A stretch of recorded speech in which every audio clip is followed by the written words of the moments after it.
Hello, I'm Anthony Furey in for David Akin. Today is the first day of the Liberal Party of Canada's biennial convention. It's also Justin Trudeau's first convention as leader.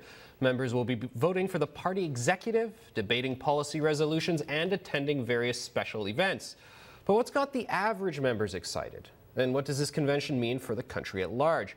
Sun Media correspondent Giuseppe Valiente is at the convention in Montreal. He joins me live from the convention floor. So Giuseppe, tell me what people on the ground are saying they're most interested in.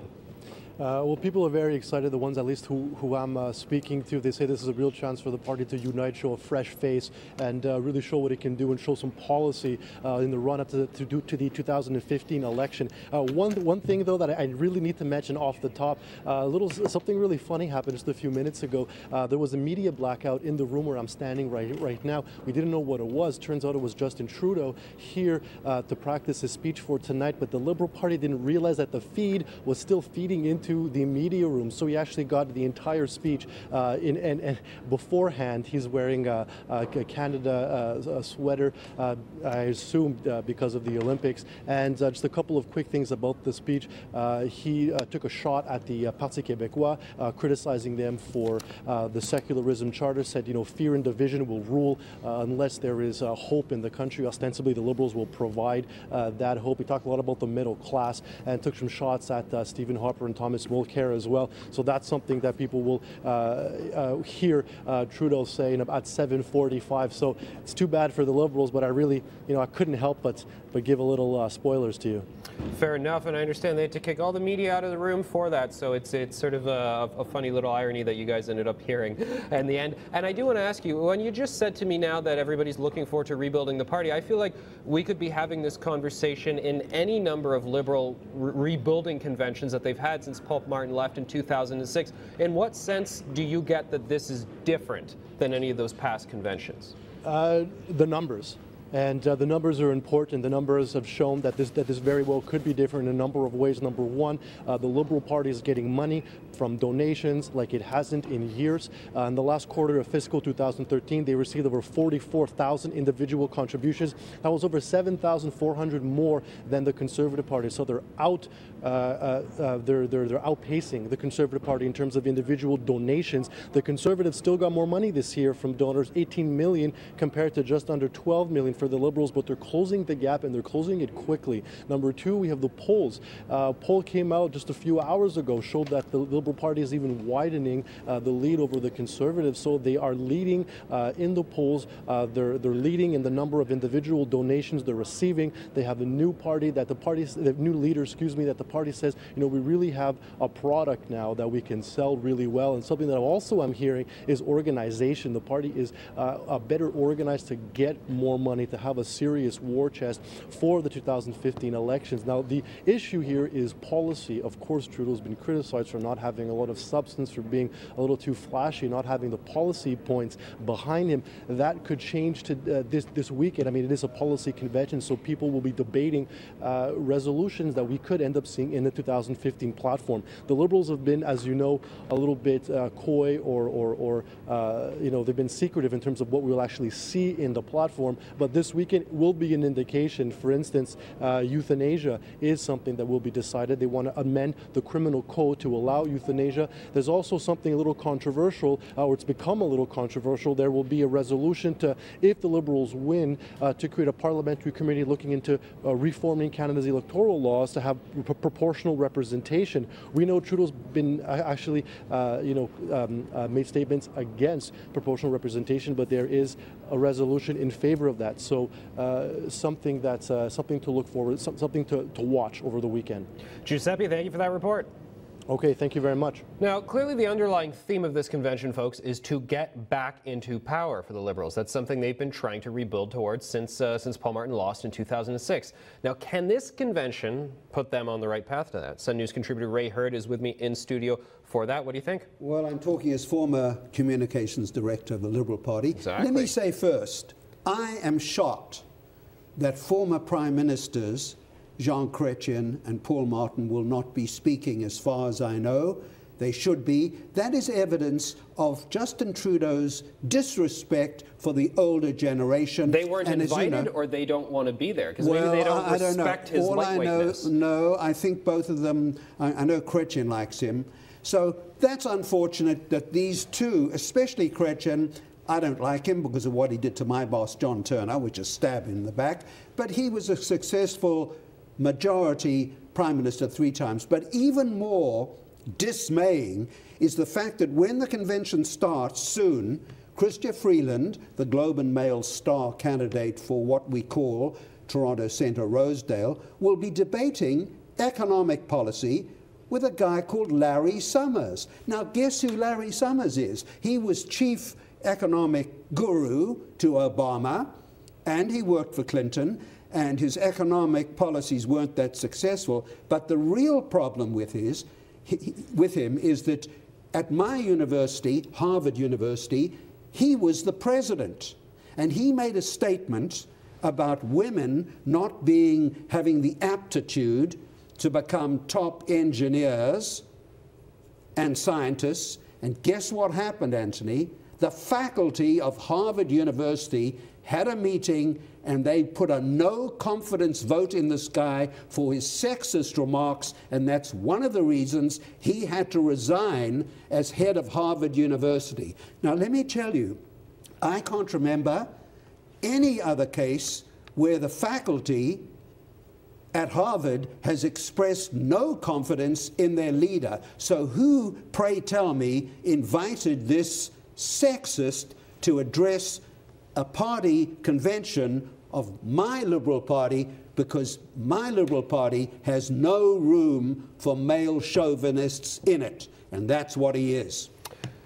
Do you think this is the sort of thing then? I think it's pretty obvious that if he had said something like this and he had been in Canada doing a speech for the Conservative Party, the Liberals would latch on to that as an attack angle, saying the Conservatives are buddying around with sexists. Well, I've tweeted this tonight, and I have the right to because I went to Harvard as a fellow, and it'll be interesting. And it's a fact in the public sphere. And it'll be interesting to see whether the Globe and Mail and the Toronto Star, the mainstream media, report who this guy is, because his record does not qualify him. He's an American. And guess who the Liberals had during the Ignatieff period? Right. Former Governor Howard Dean, another loser. Why did they invite American losers to address Canadian Liberal Convention? That's the question. Okay, let's move more towards the policy issues. You talk about, Larry Summers being a Barack Obama figure, and then he's here to inspire or whatever the people at the Liberal Party. When I look at these policy resolutions, and I was speaking to former NDP President Adam Giambrone about this on this program last night, I looked at these things: a national daycare plan, which is an old Liberal canard, national transit strategy, third gender in documentation, proportional representation. These all sound like NDP policy resolutions. Is this party veering further to the left right now? You call them NDP resolutions. I call them nanny state resolutions. But let me add another one. There are about 161, 162 resolutions. One of the last ones, I think it's number 140-something, is a rubber stamp for Justin Trudeau summarily, without due process, expelling senators from the Liberal caucus. Now, that, in my mind, was a terrible thing to do, because they went to a caucus meeting and most of them had no advance notice that he was going to expel them from the party. Guys like David Smith, who was the brain behind Chrétien's victories, Art Eggleton, who happens to be a friend of mine, they didn't even have the decency to give them a couple of weeks' notice or to discuss it with them. So here's Justin, almost like a subarctic Mussolini, running like a dictator and throwing out of the party. And some of these senators, honest senators, there are a few honest senators, trust me, they were so insulted that most of them will not attend the convention that starts in an hour's time. Guess why? They feel humiliated and insulted by the son of the father who appointed some of them to the Senate. I mean, Ray, the truth is I've talked to a number of current and former Liberal staffers and politicians, and nobody will really say when you're speaking to them, sort of, not for print, that they feel this was a good move. I want to go back to your opening point where you talked about Chrétien and Martin and so forth not being invited to speak. I mean, do you think this is all a part of Trudeau essentially trying to, do a really anarchist approach to the Liberal Party, saying, don't trust anyone over 40? I know he's over 40 himself, but he's banish them all. He's middle-aged. I think he's 40. I call him a middle-aged boy, is what I call him. 43 at his next birthday. But Joe Clark was Prime Minister when he was about 38. 39, yeah. 38. So the real issue is, Justin, according to someone who grew up with him, Justin has never trusted anyone over 40. He's afraid of these people. He's afraid of those senators. He's afraid of even John Turner, who wasn't his father's best friend. Chrétien, Paul Martin was a great finance minister. He was a terrible prime minister because he had bad advice from a bunch of thugs. So the thing is that this is an attempt by Justin to turn a new generational page, but so far the big problem there is older voters are more inclined to vote than the young voters Justin says he's appealing to. But Ray, I mean, it looks like it's working because polls, I mean, we can talk about age difference, but polls show, as you know, at the Ipsos poll, it does show that they're up higher than before. They're up at 4 points to 39. And as Giuseppe's saying there on the floor, there are more people here. The coffers are doing better than they were doing since the Chrétien years. I mean, something's working. You and I may not be able to put together the Justin secret sauce math, but it's appealing to some people. Something's working. He and a fellow millionaire who's a Bronfman have raised a lot of money. They are very astute fundraisers. They raise small amounts. I get an email, and I'm sure David Akin and you do too, almost every day I get an email from Justin, "Dear Ray, please give us some more money." It's like Oliver Twist. He always wants some more. But you win elections, Anthony, with policies. And the only policy that we don't see is a policy to give young Canadians need jobs. And the other thing, which is important that I say this to you, the problem is this.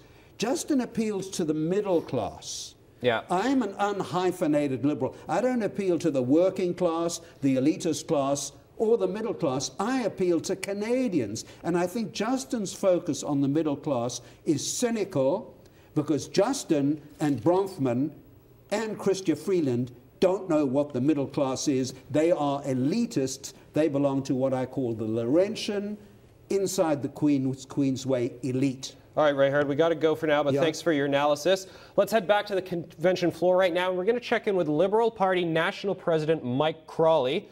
Mike, thanks very much for joining us. And just to start, I got a dual question for you. What's the one main thing the party is hoping to accomplish internally with this convention, and what's the main sort of message the party wants to convey to the voters and the country by the end of this?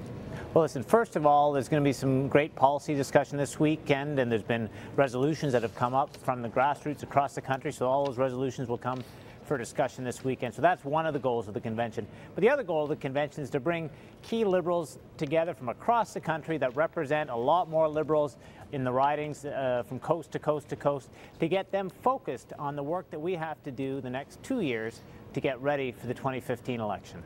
So, Mike, things are definitely looking good in the polls, and it looks like something that's happening there, whether it's the new leader or something within the party, is resonating with voters. However, when I was speaking with former NDP President Adam Gimbron in this program last night, he looked at the policy resolutions. He said, "This looks like NDP policies to me." Duncan Cameron, who's a columnist at the far-left publication Rabble.ca, he said, I really like these policy resolutions. To me, they're classic NDP stuff. What do you say to someone who says the party is moving more to the left right now, and that's why you're maybe catching more support these days? Well, first of all, I mean, this whole left-right thing is maybe where Adam's kind of mired in from years gone by, but there are resolutions covering a broad range of topics. And listen, not all resolutions are going to get adopted, so we'll see what the outcome is on Sunday of that discussion. But the priorities of the party have been made very clear by the leader, and the support that he got last April, 80% support from the party, clearly shows that the party is very behind his priority, which is focused on the middle class, increasing opportunity, increasing prosperity for the middle class of this country. Now, Mike, one thing that Mr. Trudeau's been criticized for by his detractors being soft on policy. We did see the economic video released this week talking about various ways to benefit the Canadian economy, and we're seeing these policy resolutions that, as you point out, they may or may not be adopted. Do you think we're going to see a lot more policy discussion from this point forward heading into 2015? For sure. I mean, a leader of a political party has to both listen to his or her own party and also has to listen, just as importantly, to Canadians. And so that's what Justin said was his focus after getting elected. But I think what you'll see gradually as we get closer to the 2015 election is the product of that listening, the product of a lot of the work that he's doing as well, will result in a very clear platform and something that will be taken to the Canadian people for the 2015 campaign. Now, Mike, my previous guest was somewhat critical of the fact that no former Prime Minister, Jean Chrétien or Paul Martin, are speaking at this event, and combined with the more senior statesmen of the party being Liberal senators who are no longer a part of the Liberal caucus, a suggestion that all the old folks have been sent away, relegated to the corner. Would you agree with that assessment, that Justin's trying to make this a young person's party, even if it means banishing people? No, that's crazy. I mean, listen, I've seen a lot of familiar faces from years gone by, but what I've also seen is a lot of new people. So if you look at the leadership selection process that went on last year that elected Justin Trudeau, we brought in about 300,000 people to participate in that process. Half of those people were brand new to the party. So half of those people had had some involvement before and decided to participate. The other half were brand new, and that is exactly the story of this convention. A lot of good, long-time Liberals who are looking forward to getting ready for the next campaign are going to work really hard the next 18 months to be ready. But also, a lot of new people are coming into the party, and that is why the party's growing so fast. Now, Mike, I know you're a veteran campaigner as well, and the numbers right now put the Liberals in a great position, but a lot of people say, well, you don't want to be first right out of the gate, or even before the gate, as we're looking at now in the lead up to 2015. How are people there feeling about these numbers? It's both a good and maybe a not so good position to be in. Well, I tell you, there's posters, I don't know if there's one right behind me, but there's posters all around saying hope and hard work. And the hope part maybe does get emboldened a bit by some of these polls, but the most important part in that phrase that Justin keeps repeating and has become a bit of a mantra is hard work. And I think Liberals know that the next 18 to 20 months, we're all going to have to work very hard to earn the trust of Canadians. What event are you most excited about and looking forward to this weekend? Well, I think I'm looking forward to the leader's speech tonight. I think he's going to have a great room. You can see it behind me, and very much looking forward to what he has to say tonight. And this is a bit of inside baseball, but Mike, it looks to me you are not running for re-election as national president. Is that correct? That's correct.